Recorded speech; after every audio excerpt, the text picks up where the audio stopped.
Okay, good morning, everybody. Welcome. Good morning. Good morning. So last week we gave an introduction to the discourse.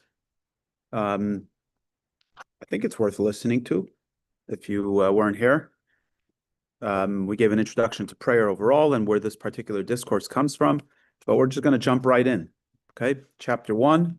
Everybody should have a copy. I want to remind everybody that we begin this Tuesday morning and Tuesday evening the new JLI course, Captivating Cases in Rabbinic Responsa. It's one of the favorite courses that I've taught, so hopefully you'll join.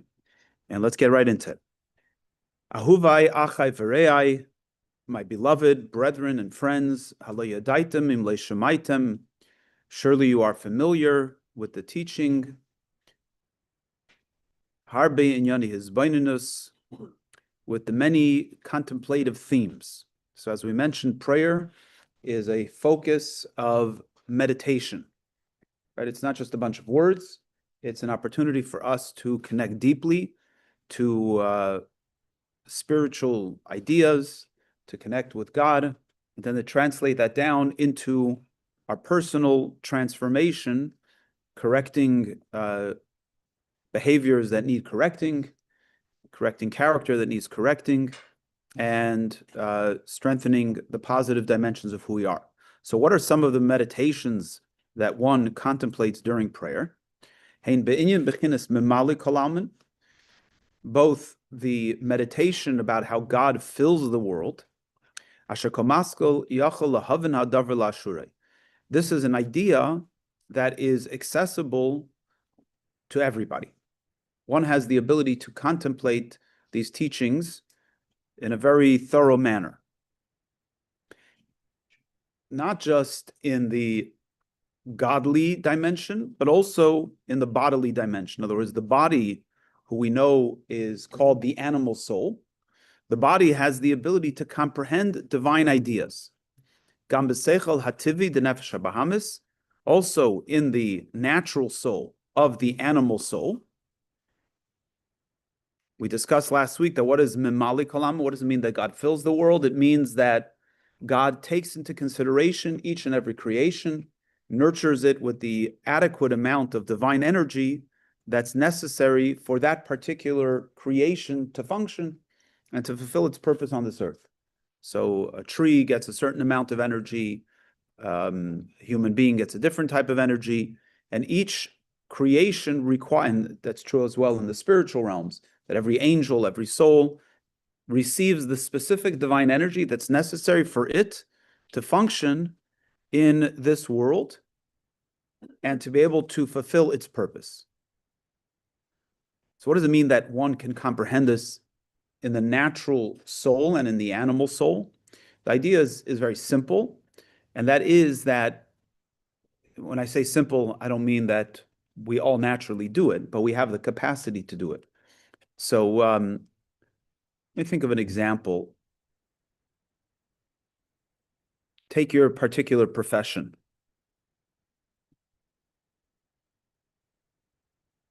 I'm trying to think, something came up last week, forgetting exactly the context, but let's say you're an attorney. Good morning. Let's say you're an attorney and a legal issue comes to you. So the person who's not an attorney or a new attorney has to really dig into it to understand what the matter is and then to connect with it and so on. But if you've been an attorney for a long time in a particular area of law for a long time, you look at the situation and you immediately connect with it. You feel it.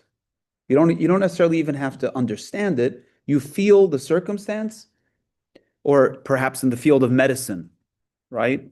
If you're a doctor and a patient comes into you with a particular situation, if you're a doctor for a long time, you immediately know what's going on for the person. In the field of science, if you specialize in botany, let's say, and a flower or some other kind of plant comes your way, you don't have to think very deeply. You know everything about it. You connect with it. So we have the ability, by virtue of the fact that God makes himself available to us in this manner of God filling the earth, God makes himself available to us to actually feel God. It's part of who we are. We can feel it viscerally. But that's because, number one, we have a godly soul. And number two, God makes himself available to us in this manner where he fills the world. Now, this is distinct from the second idea, the second meditation, which is middle of 27, 26, 27, as God encompasses the world, and surely as God is higher than encompassing the world,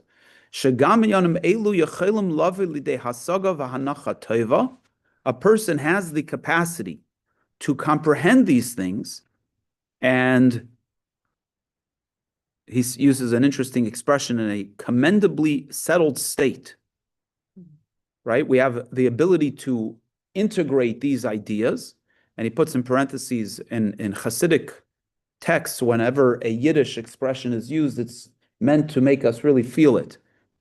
So if you don't know Yiddish, it might not work, but I'll use it anyway. Belashin Yiddish, in Yiddish, a guter leg.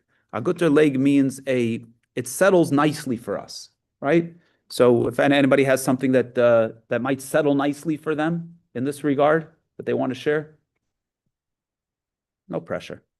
That we find settling? That you connect deeply with without necessarily needing to intellectualize it. No pressure. I guess something comes to mind, but I don't know if anybody else will. That it's comforting that things can and will get worse. Interesting. Okay. Right, Scandinavian, but okay, so we have as God fills the world where we can feel viscerally, and he's very careful in the words that he uses, that when we talk about God as he encompasses the world, we can allow for it to settle nicely within us. But where are we settling that? Bechabad, in the Chabad. Chabad is an acronym for Jewish outreach. No, I'm just kidding. Chabad is an acronym for Chachma, Bina, and Das, three intellectual faculties. Chachma, wisdom; Bina, understanding; Das, knowledge. The nefesh Elokis, of the godly soul. So let's break this down for a minute. We can know spiritually certain realities about God. There's a fellow, making sure he's not here right now. He's not here right now, who reached out to me recently that he's married to a non-Jewish woman, his non-Jewish children, did very little Jewishly growing up. He didn't even know what a mezuzah was. That's how distant he was from Judaism. But in this post-October 7th world, he came in touch with his Jewish identity and now wants to connect with it. That's the idea that it settles in our godly soul. We may experience some awareness around this. Stanley, I think Alvin is sitting there. You don't want to sit too close to the fire. You can sit next to me, or you can sit across from me.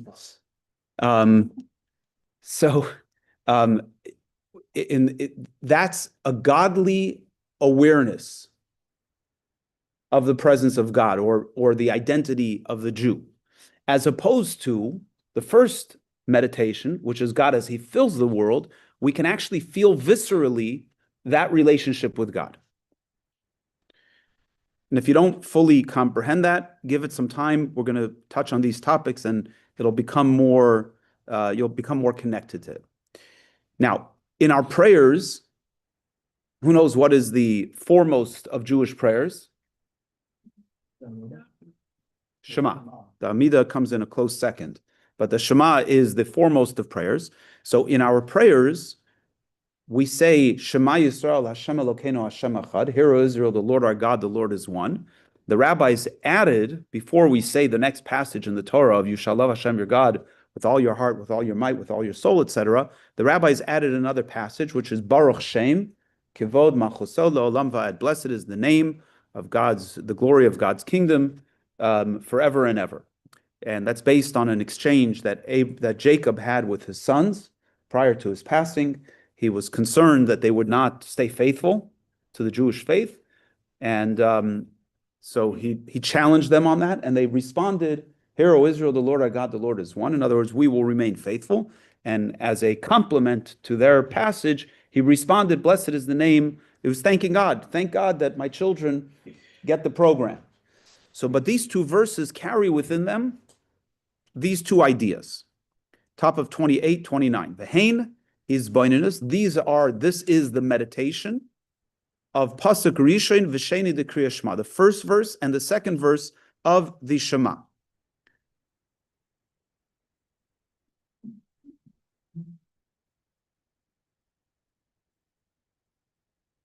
Let's identify what that means. So when we say, "Hear, O Israel, the Lord our God, the Lord is one," that's a very personal type of experience. The Shema says, "Hear, O Israel, the Lord God, the Lord is one." It doesn't say the Lord is singular. So when I say one, you say two. It would seem that the Shema should say, "Hear, O Israel, the Lord God, the Lord is singular," because there's only a singular God.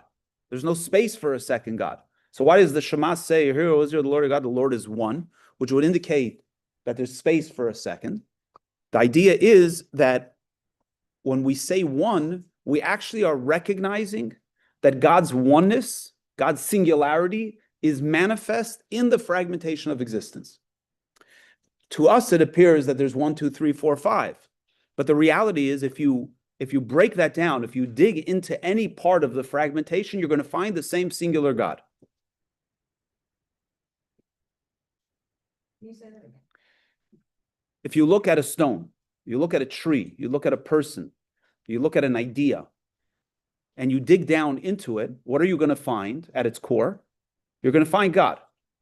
And the God that you find that's at the core of a stone is no different than the God that you find at the core of a person. So the idea is that God is very personal in this dimension. So our proclamation here is that we comprehend Shema. Hearing is different than seeing. Seeing, there's a knowing about seeing, but hearing means it's very personal. We connect deeply with it. So we say Shema Yisrael, Hear, O Israel, the Lord our God, Hashem, the name of God which represents God as he is transcendent, Elokeinu, and the God as he is immanent, Hashem Echad, they are the same one God. So this is the idea of God as he fills the world. As God fills the world, we have that capacity to hear it, to own it, to internalize it, to make it very real for ourselves. So that's God as he fills the world. The second passage, blessed is the name of God, the kingdom, the glory of God's kingdom forever and ever. That's already an abstract idea.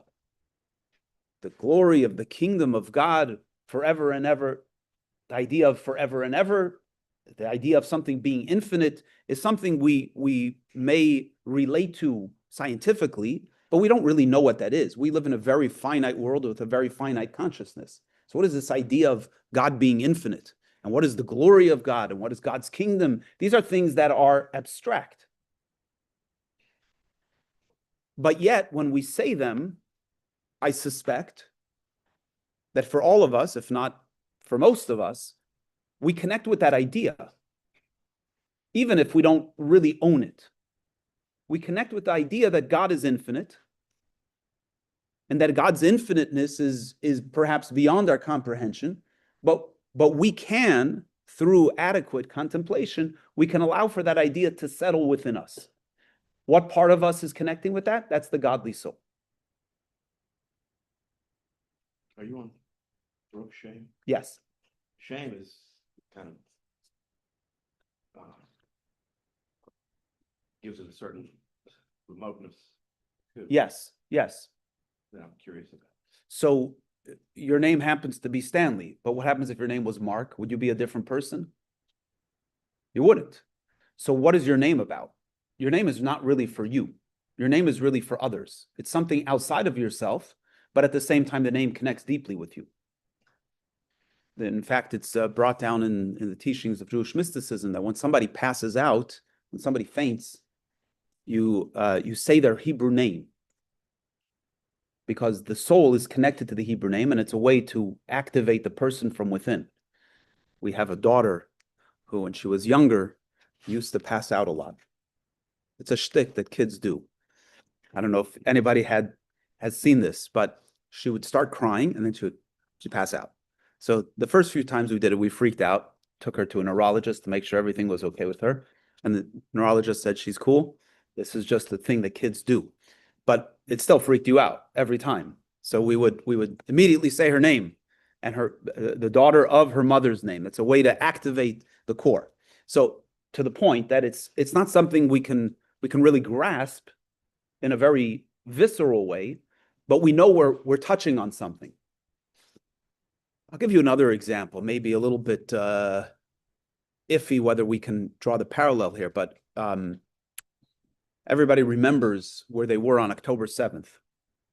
And when we heard that news, what was going on there was a profound, we were torn apart.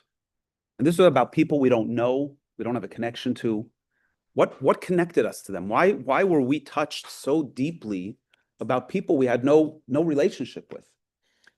And rationally, it's really hard to explain that. You can't really explain that. But there's a deep connection that we felt in the deepest part of who we are that connected us to others simply because we share a common soul. Because we hear of other massacres. I'm sure we've heard the numbers are unknown exactly. But in Iran, the latest study that I saw was 16,500 people killed and something like 35,000 people wounded, right? It's terrible. It's a massacre. It's tragedy, but it doesn't touch us the same way. We're bothered by it, right? But we slept okay last night. We didn't sleep okay after October 7th. There's something about the deep connection that a Jew has with a fellow Jew that touched us in a very deep way. That is a godly soul experience that we can feel in our bodies, but it's different than our comprehension of our relationship with God. And that's the distinction he's making here, and that's the distinction between the two opening verses of the Shema. Does this make sense? Does this settle well? Is it settling well for you? Yes? Okay. So those are two meditations. Furthermore, his baininus pratius, we can also contemplate his baininus pratius, hashayachim lamidas pratius, particular meditations that connect to particular emotions. For example, im his baininus hama'ireres es ava, perhaps it's a meditation that arouses love within oneself towards God, or contemplation that arouses a person's awe for God. So again, let's use a few examples from the prayer.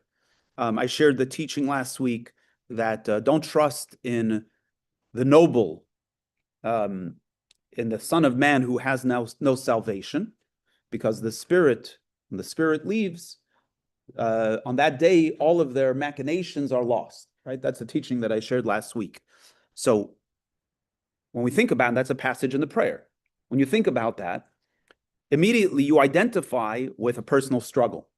I'm getting caught up in this job that I'm trying to get, or I'm caught up in a business deal that I'm trying to work out. And you read that passage and you say, whoa, slow down. God's in control. God's in charge. I'm going to be okay. Things are going to work out exactly as God wants. Right? Or you can meditate on the passage in the prayer which talks about the fact that God praise God from the mountaintops, from the depths of the sea, and so on and so forth. It says that the God makes sure that the young lion has its food. God makes sure that all of creation is tended to. And we begin to think, yeah, I look around my life, I could always want more, but I'm okay. I got stuff. God's taking care of me. Right? That's very personal, and that awakens within us, depending on who the person is. It awakens with us gratitude or love for God, appreciation, or perhaps if your temperament is one that's maybe a little bit more on the contemplative side, perhaps your response is, "Wow, I better start doing what God wants." Right? Or God is so awesome, he's so powerful. Or as we continue in the prayer and we talk about we move from God's manifestation, the physical reality in our earth, to the galaxies, and then we move into the space of the angels. The angels gather, we quote from Ezekiel, where he ascended to heaven and he saw the angels and they proclaimed, "Holy, holy is God," and so on and so forth. So now that moves us also, depending on our personality. Either that makes us feel close to God, or it makes us feel in awe of God, right? We can use, even though we don't have a lot of royalty in countries anymore, the royal system doesn't really work. Even in England, it's really more performative. I've shared the story before, but a few summers ago, my wife and I went to England, and then we went from England, we went to Scotland, right? Scotland. And so we went to, as they like to say, Edinburgh. I have to say it that way, Edinburgh. We went to Edinburgh, and my wife likes to joke, I'm in charge of travel arrangements, she's in charge of the activities. So we got there very late at night, and we checked into the hotel, and then I get up in the morning, and I went down to the lobby, and I see a bunch of people there dressed in their kilts and their whole uniforms and everything. So that's interesting. Like, maybe we picked a day where everybody's getting dressed up.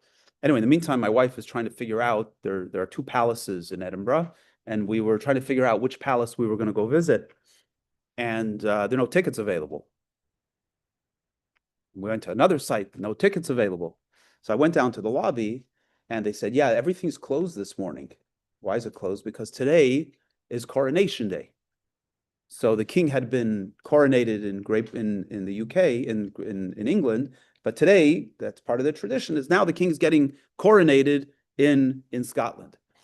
And they said, okay, so we decided to go out and see the coronation. So the coronation actually takes place in a church, but the streets were blocked up, and people were standing on either side of the street. We pushed our way forward, and a parade began. Horses and different types of soldiers and so on and so forth. And I could actually just get emotional thinking about this moment. There was a car that was driving as part of the parade, and it was one of those, I think they call them the Pope Mobile, right? Where everything is glass. And what's sitting in the car, visible to everybody, is the crown. And I was like, wow, something just took me over. Like, what am I getting moved from? There's something abstract there. And it was actually a moment of like, wow, something powerful is here, right?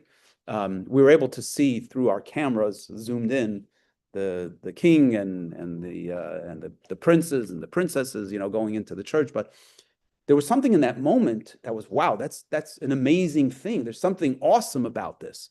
And I can't explain that to you. You can try to explain it, you can try to rationalize it, but the rationalization falls short. It's really about, there's something abstract here. So, but experiencing that awakens within a person a response. Now, somebody else might have seen that and said, wow, oh, the great royal family, wonderful, this is so great. You would feel like a sense of joy or connection to it, or you feel a sense of awe. So this is what the Rebbe is telling us, is that in our contemplation, we connect not just viscerally to an idea, we actually can connect viscerally to an emotion of love for God, or an emotion of fear of God. And then he shares one more, v'chein be'inyan hatiferes, as well as, and these are following the emotional structure. The emotional structure starts with chesed, kindness, which is the birth of love, gevura, discipline, which is the birth of awe, and the third of the emotional characteristics is tiferes. Tiferes literally means beauty, and beauty comes from a combination of kindness and discipline. Right? So a picture that's all black is boring. A picture that's all white is boring. But when you put the right amount of white and the right amount of black, suddenly beauty comes out. And of course, if you add other colors, it can really be a beautiful painting, a beautiful picture. So what is tiferes in this context? So if chesed is love, meaning it evokes love for God, gevura evokes awe of God. So what does tiferes evoke? What is this idea of beauty? So he says it's a yearning to look, to gaze at the king's glory. It's not even an emotion of connection or disconnect. It's just wow. It's just wow. Perhaps that was my experience of the crown. It's just wow. There's something, you just want to look at it. You just want to see it. You don't even want to necessarily process it. You just want to be in the moment.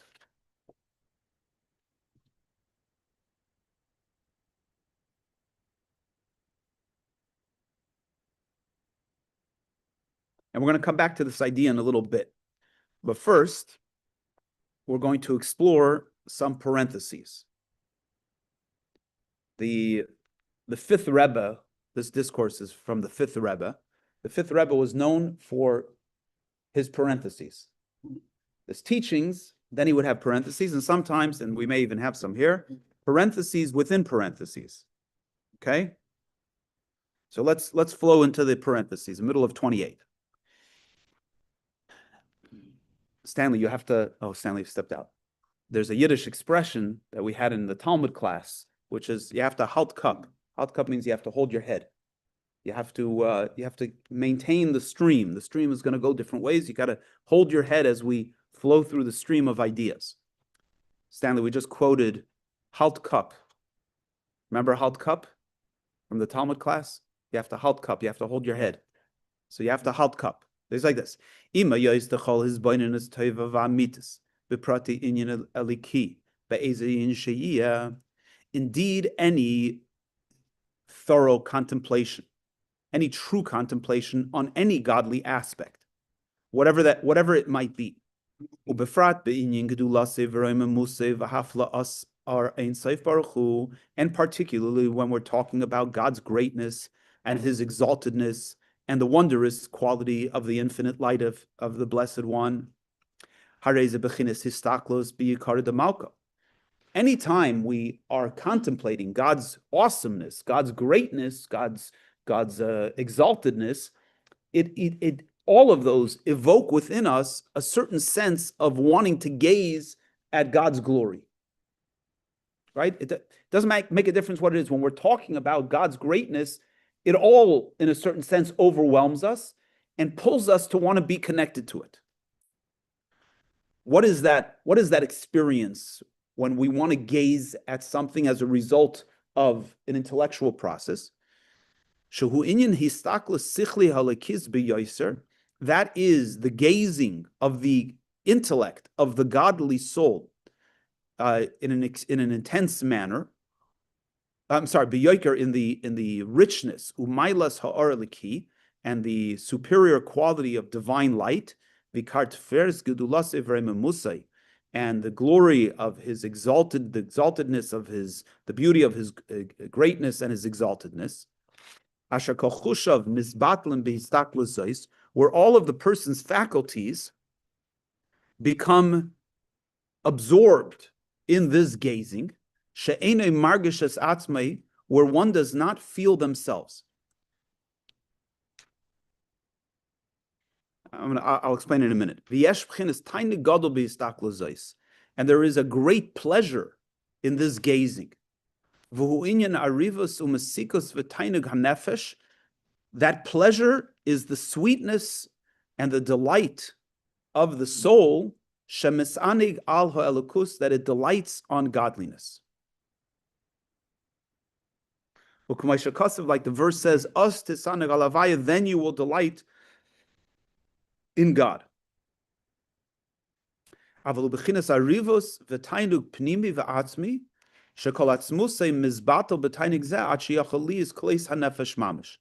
it's not a felt pleasure in the sense that we're caught up in the experience of the pleasure. But what actually happens is that the pleasure is such a profound pleasure that we get lost in the experience.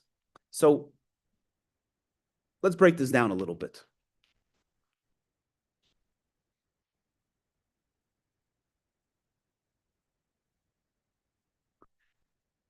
It's important to draw a distinction between body and soul in this conversation. The body feels pleasure on a very visceral level. A good steak, a good bath, We enjoy it. Our body feels and is absorbed in the experience. And being absorbed in that experience is, I'm not going to say selfish, but it's very self. I am enjoying the bath. I am enjoying the steak. When the godly soul, and that's because the body, aka the animal soul, its whole identity is self-interest. As soon as a child is born, we begin to see that self-interest. From the moment of birth, the child says, feed me, change my diaper, I'm tired, I'm hungry, I want, I need. It's very animalistic in that way. Not animalistic like we are like animals, but we are like animals in that way. We're interested in survival. We want to make sure we feel good. And so as we get older and perhaps our palates become a little more sophisticated, the only difference is that instead of, sitting at a high chair and stuffing our face and making a mess of ourselves, we sit at a table with a napkin around our shirt and sit with a fork and knife and cut into the steak. And we become even more sophisticated. Oh, that music. Oh, that's really good music, right? Or that art. Wow, that's beautiful art. But it's the same experience. It's the same experience of the body finding pleasure in things that serve the self.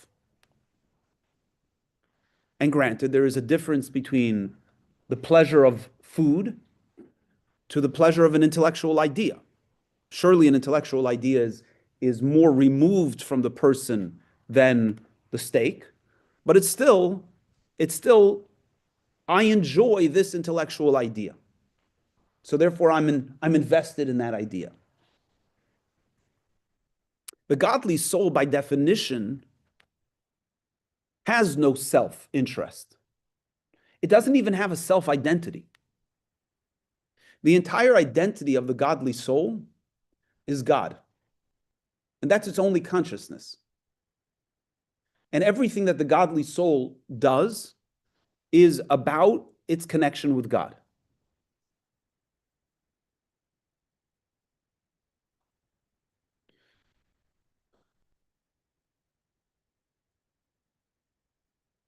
So when the body experiences viscerally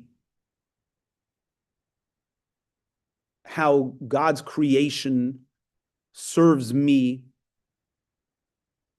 it evokes love. And what's the result of that love? That I want to connect with God. When the contemplation of prayer evokes awe, again, it means that I want to be connected to this awesome being, not necessarily in a way of being absorbed into it, but being able to experience it. And so the Rebbe is saying is that in a certain sense, both of those experiences are also about wanting to gaze at God's glory. But the difference is that the pleasure that's experienced in those two experiences, distinct from the third experience of Tiferes, of beauty, which is only about gazing at God's glory, is how that pleasure is felt by me. Whereas the third level, when we're talking about gazing at God's glory, that is the dominant result, the pleasure, I'm not even interested in the pleasure. I'm not experiencing my pleasure. I'm experiencing being lost in the gazing of God's glory. I'm trying to think of an example of this, and what's coming to mind is if you're an artist and you walk into the Louvre and you look at a fascinating painting, you just stand there in awe, right? The reality is that that's also a body experience, but we can identify that. Why are you gazing at that thing? What are you gazing at? Why did you suddenly get quiet? And you're going to try to explain it to somebody who doesn't appreciate art, they're not going to know what you're talking about. But you experience the art in such a profound way that you get lost in it. Somebody was telling me they went to a concert last week with Yoa Levy. He used to be the head of the Atlanta Symphony, and he sat in for someone. I don't know if anybody heard about this. So, and it was a piece of music that he had never. They actually. So what this person told me, that he's very close with Yoa Levy, and he said that oftentimes there's a lot of music out there, and Yoa Levy's going to lead to conduct a symphony.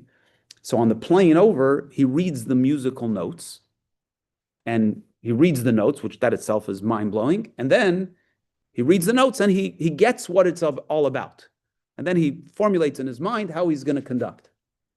So in this particular concert, he was backstage, and they came in and said, this is the piece that we're playing. It's a piece that he never conducted before.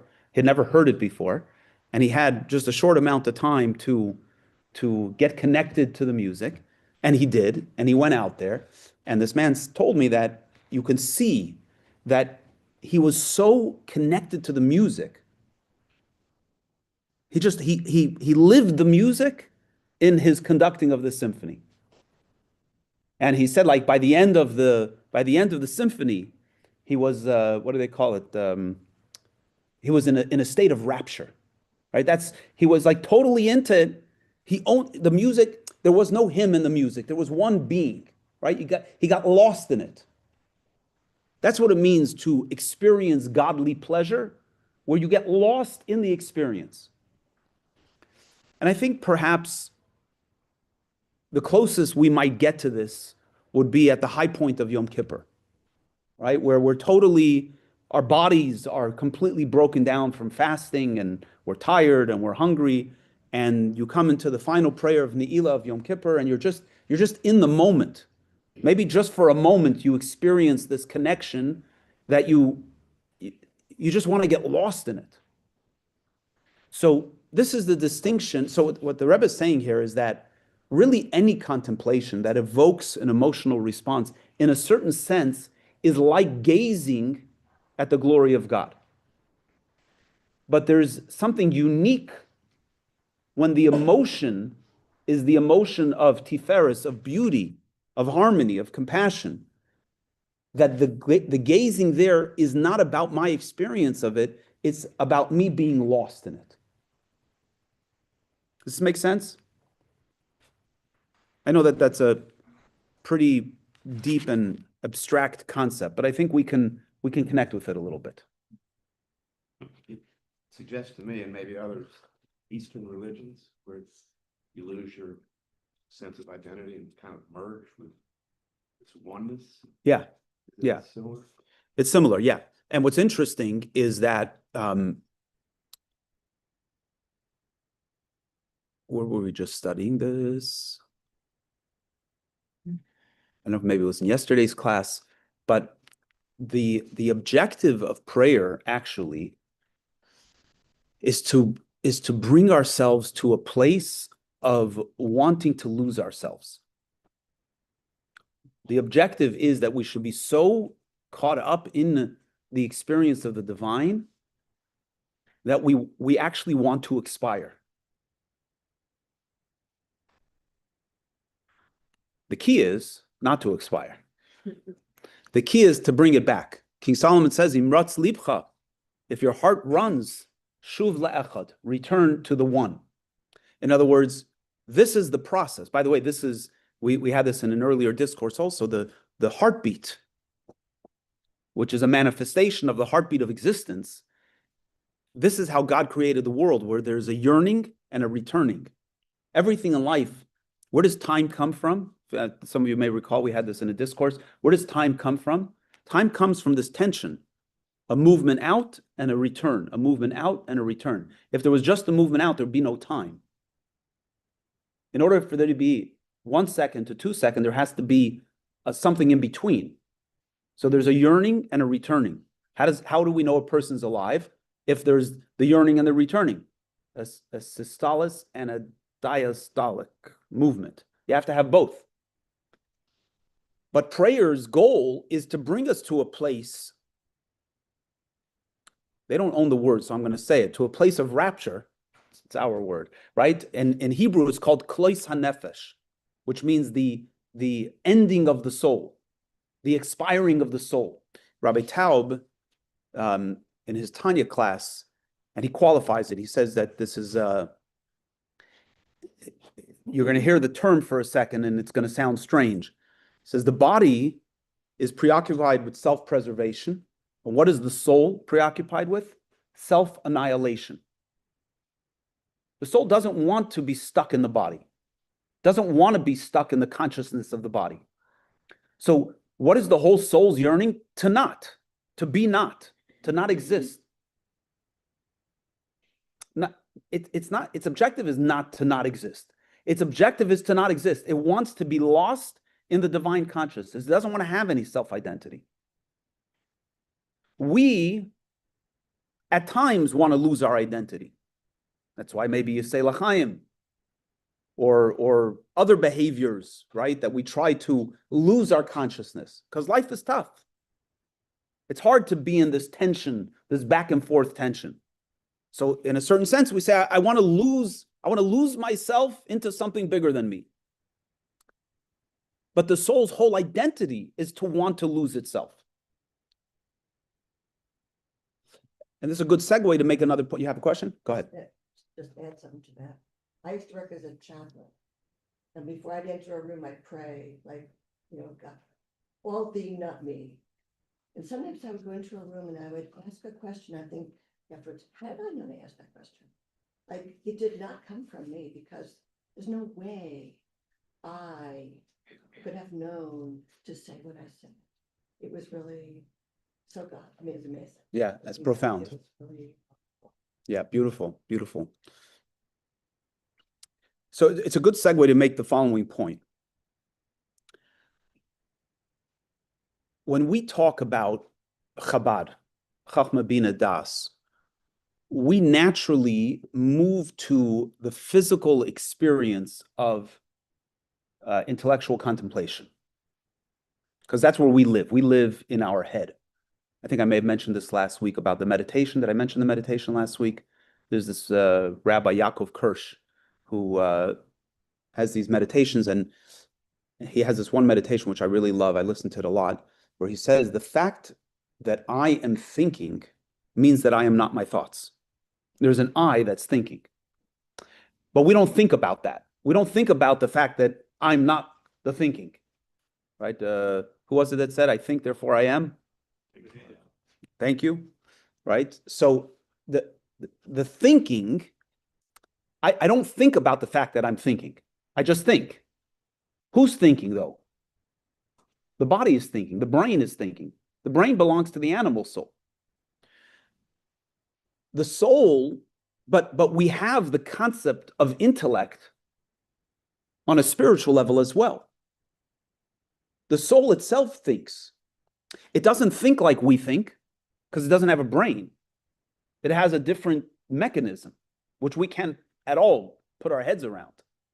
But the soul thinks.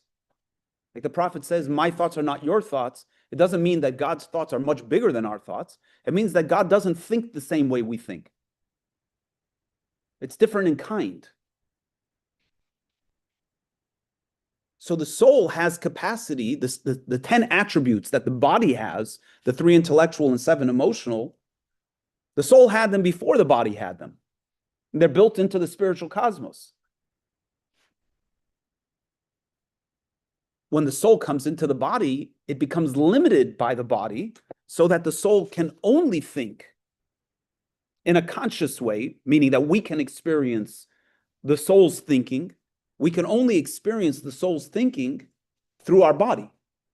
But the soul continues to think. The soul continues to have intellect. That makes sense? And therefore, in the text, when we read about that the soul is experiencing the godly intellect, and we want to say, okay, well, why am I not experiencing that? The answer is because the soul has its own intellect. Because the soul lives inside of us, we can connect with the soul's intellectual experience, not in an intellectual way, but in a way that pushes us to want to gaze at the glory of God. That's what he's telling us here. Yes. Do you say godly soul in Hebrew? Is it neshama, ruach, or yeshia? So those are 5 levels of the godly soul. In a general sense, we call it the nefesh elokis, which means the godly. Elokis is Elokah, God. The godly soul, as opposed to nefesh habahamis, which comes from the word behema, the animal soul. So those different, the soul has 5 levels: nefesh, ruach, neshama, chaya, and yechida. Those are 5 dimensions to the soul. But as a general rule, we're talking about the nefesh elokis, the godly soul. If you're looking at something beautiful and you're connected to the beauty, then somebody comes and pisses you off.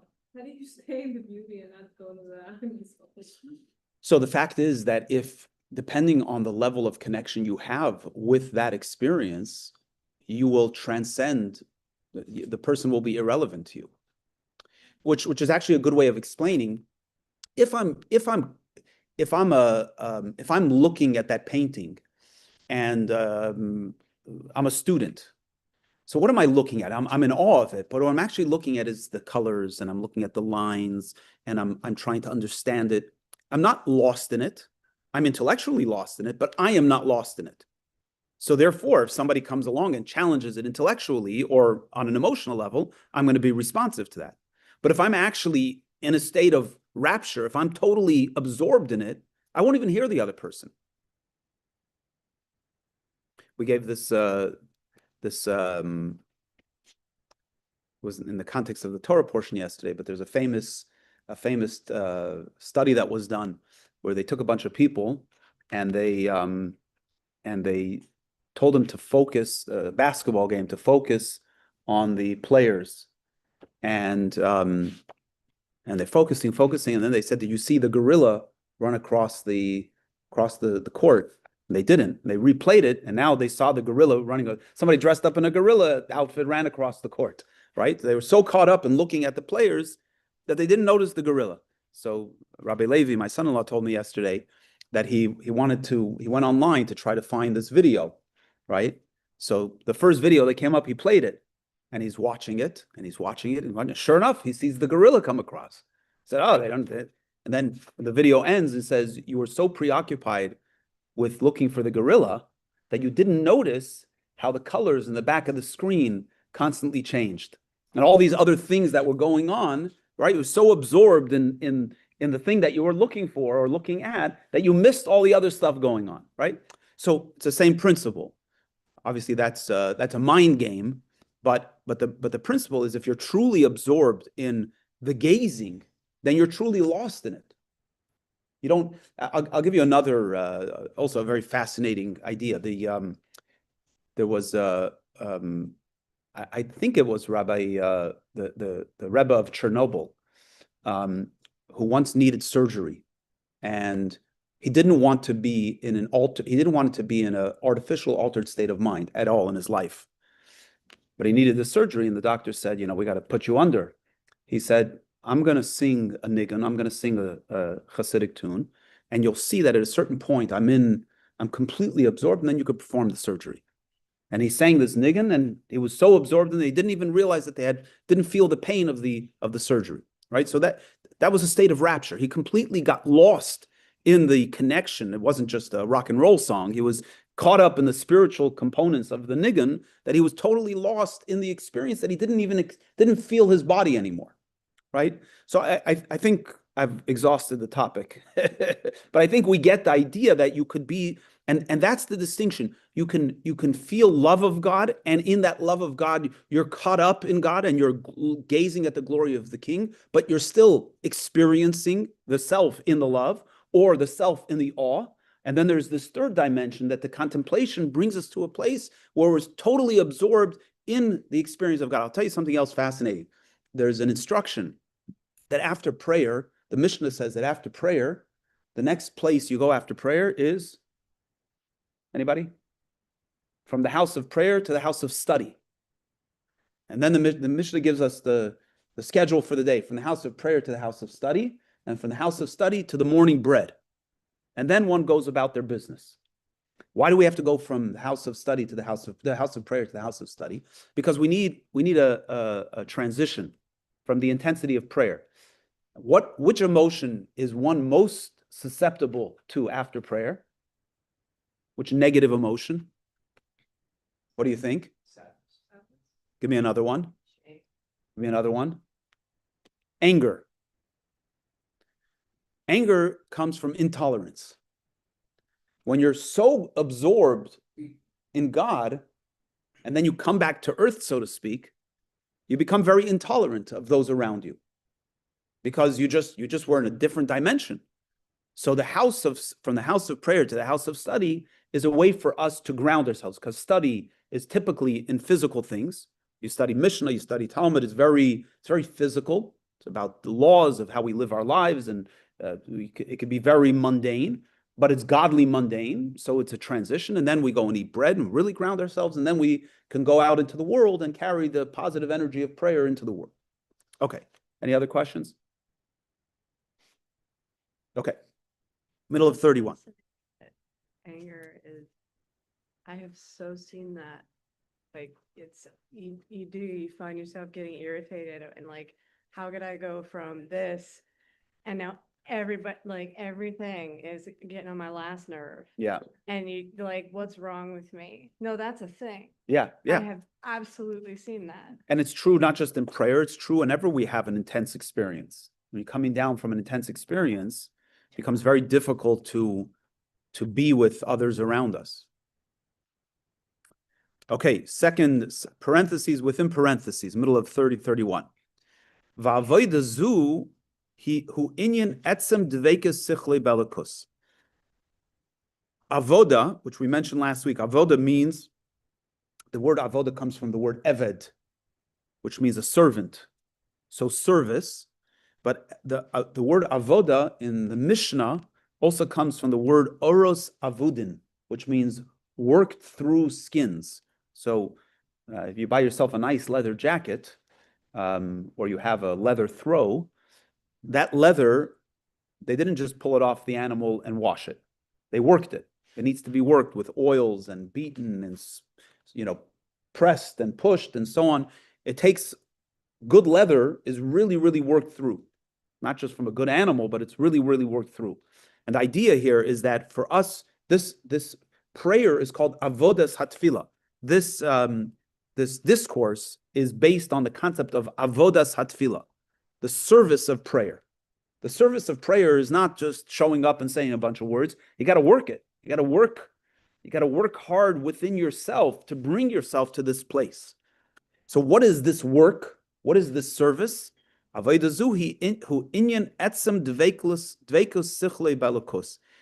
is the work of cleaving one's intellect in the divine, in the godly. Which is even higher than intellectual arousal or intellectual excitement, right? You can be exploring an intellectual idea.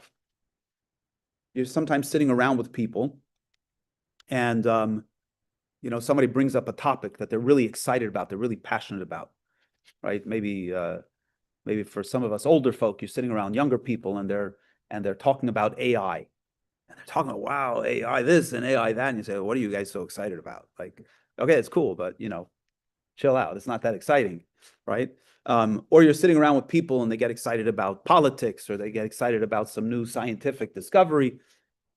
That's intellectual excitement. And then you have you have emotional excitement, which is we can all identify with. So the service, the work of prayer is to get excited, but surely not emotional excitement, not even intellectual excitement. I'm going to skip the next parentheses for a moment. Although ultimately this gazing, this excitement does get experienced by the heart, but it's not the heart that's excited. It trickles down to the heart, but it's actually the soul is excited. The soul is absorbed in the moment. Like the verse says, this is from Ecclesiastes, from King Solomon, where he says, "V'libi ra'a harbe chachma." Listen to the words. My heart saw a lot of wisdom. Why is the heart seeing? And why is the heart seeing a lot of wisdom? Wisdom doesn't live in the heart. The point is, that in that experience where the heart sees a lot of wisdom, the heart and the mind become fused. In the experience, in the being absorbed in the gazing of God. Yes. I just made a comment that recently they found that the heart has some neurological connection to the brain. That in Judaism, they say the seat of a person's consciousness is his heart. That some religions believe that the heart is a center of consciousness. Now, they're doing heart transplants, and that heart transplant patient gets the emotional or consciousness of the other person that used to have that heart. And they found there's a nervous system in the heart, and it's kind of to say what you were saying about the heart sees. It's unusual to say that there is a actual neurological or brain heart connection to that. Beautiful. I appreciate that. The da'as, so you have chachma, bina, wisdom, understanding. Da'as, knowledge, is actually not intellectual. Ultimately, it's not intellectual, it's experiential. When you know something, you don't actually have to understand what it is, you know it, right? You don't have to know why you're alive, but you feel it viscerally. So there's definitely that connection. He says, V'hu inyan ta'alumas leiv. This is what we call the recesses of the heart. Pnimius halev, the innermost dimension of the heart. Shaha'ar eliki meir ba'omek meiche v'libay, that the light, the godly light, shines in the depths of the brain and of the heart.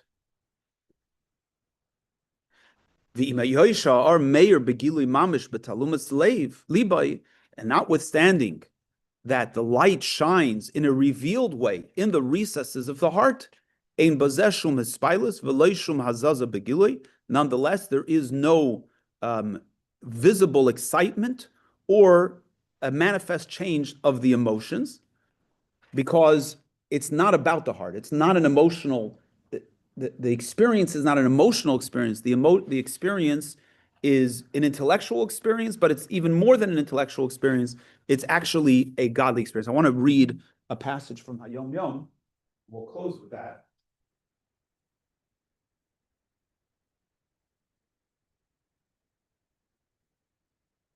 I'm not going to elaborate on it. I just want to read it because it carries this message really powerfully.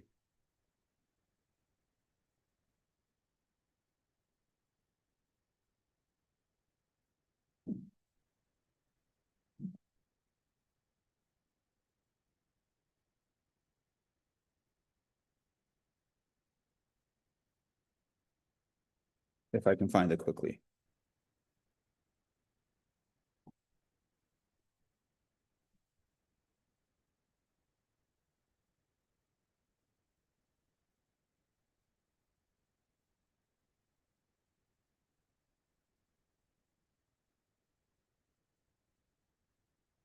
Yeah. So he says there are three forms of hitbonenut, contemplation or meditation. The first is study meditation. After mastering the concept thoroughly, one meditates on its profundity until the intellectual element shines forth for him. So you study something and you really think it over. You think it over and over again until you really, the intellectual light of the idea shines for the person. Second is meditation before prayer. This meditation involves sensing the vitality of the concept learned, not the intellectual element as in study meditation. So the goal here is to connect with the energy of the idea, not the idea itself. And the third is meditation in prayer. And this is what we've been talking about. This meditation involves sensing the godliness in the concept learned. He says these three rungs on the ladder of sensitivity, these three are rungs on the ladder of sensitivity. It is only by God's kindness towards us that we may occasionally sense, i.e., experience a penetrating realization of godliness spontaneously without any service at all. So we can sometimes experience that, but that's a gift. This comes about by virtue of the quality of ultimate essential godhood within the soul, as we've been talking. For service by one's own efforts, however, these three forms of meditation are essential. Okay, that's it for today. I ordered 20 books. They should be coming this week, and whoever wants to buy one, they'll be available for purchase next week. And anybody who's new today that wants to be added to the texting list, please take down my phone number and text me, and I'll add you to our texting list. I text every Friday to let everybody know about the class. And finally, don't forget that this week, Tuesday, we begin the new course. Have a